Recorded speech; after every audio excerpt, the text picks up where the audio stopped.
বিসমিল্লাহির রহমানির রহিম। অষ্টম শ্রেণী বাংলাদেশ ও বিশ্ব পরিচয়।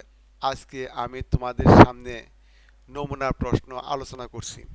এখানে মাত্র দুইটা সৃজনশীল আছে। তোমাদেরকে আরও সৃজনশীল বানায় লিখতে হবে এবং কিছুটা সংক্ষিপ্ত উত্তর তোমাদের সেগুলা বই থেকে কালেক্ট করে উত্তরগুলো সংগ্রহ করতে হবে।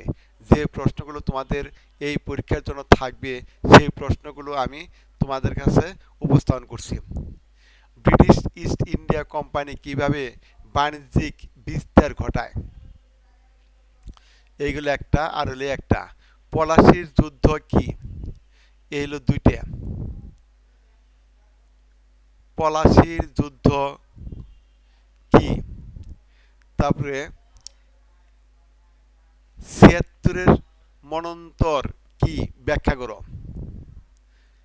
এই হলো তিনটে। ৭৬-এর মন্বন্তর কি? ব্যাখ্যা করো। এই হলো তিনটে। বঙ্গভঙ্গ রোধের কারণ কি? এই হলো চারটে। বাংলায় নবজাগরণে কোন কোন প্রতিষ্ঠান গুরুত্বপূর্ণ ভূমিকা পালন করে?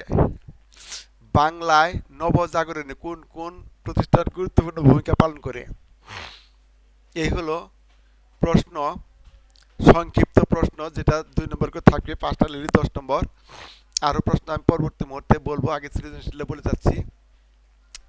1, নবীনপুর শিক্ষা দীক্ষায় পিছিয়ে থাকার ফলে এলাকাবাসী সব ক্ষেত্রে অগ্রসর ছিল।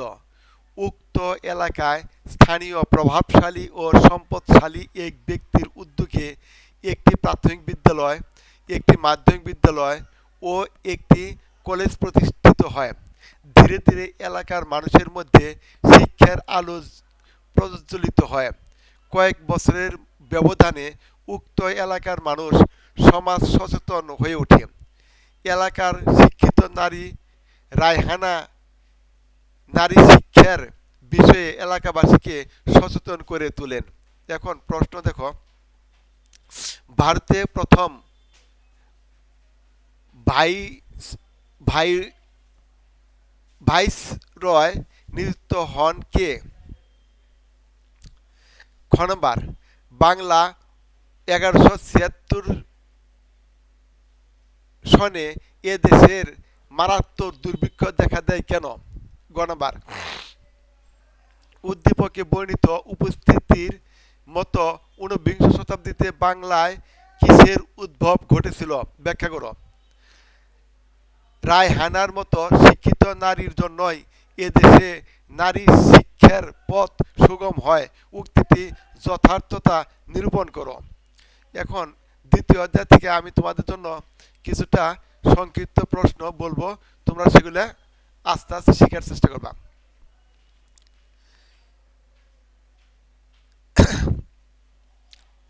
দেখো, সংক্ষিপ্ত প্রশ্নগুলো এখানে যেগুলো দেওয়া আছে। জাদু ঢাকার বাইরের কয়েকটি স্থাপত্য কীর্তির উল্লেখ করো। এইটা ঢাকার মধ্যে, ঢাকার বাইরে কয়েকটি স্থাপত্য কীর্তি উল্লেখ করতে বলছে। ঢাকা শহরের কয়েকটি প্রধান প্রত্ন নিদর্শনের নাম উল্লেখ করো। এই হলো সংক্ষিপ্ত প্রশ্নগুলো। আর হচ্ছে আরেকটি সৃজনশীল আমি তোমাদের সাথে এখনকার বলতেছি, সেটা তোমরা মনোযোগ সহকারে শোনো এবং পরবর্তী মুহূর্তে উত্তর দেবো। আমি সেভাবে উত্তরগুলো লেখার চেষ্টা করা। হিসাম ও পারিসা ঈদের ছুটিতে মামা বাড়ি বেড়াতে গেল। তারা মামার কাছে স্থানীয় বিখ্যাত দিকদর্শনগুলো দেখার বায়না ধরল। মামা তাদেরকে মসলিনের জন্য বিখ্যাত স্থানটি ঘুরতে নিয়ে গেলেন। তারা সেখানকার প্রাচীন বিভিন্ন ইমারতের স্থাপত্য ও নকশা দেখে মুগ্ধ হয়ে গেল। মামা তাদেরকে পরবর্তী সময়ে বিভিন্ন স্থান হতে প্রাপ্ত পুরাকীর্তিগুলির নিদর্শন দেখাতে গিয়ে নিয়ে যান, যাতে তারা অতীত ঐতিহ্য সম্পর্কে জানতে পারে। এই হলো অনুচ্ছেদ। এই অনুচ্ছেদটি তোমরা পড়বা, শুনবা এবং পরবর্তী মুহূর্তে উত্তরগুলো দেওয়ার চেষ্টা করবা। দেখো এখানে 4টি প্রশ্ন আছে।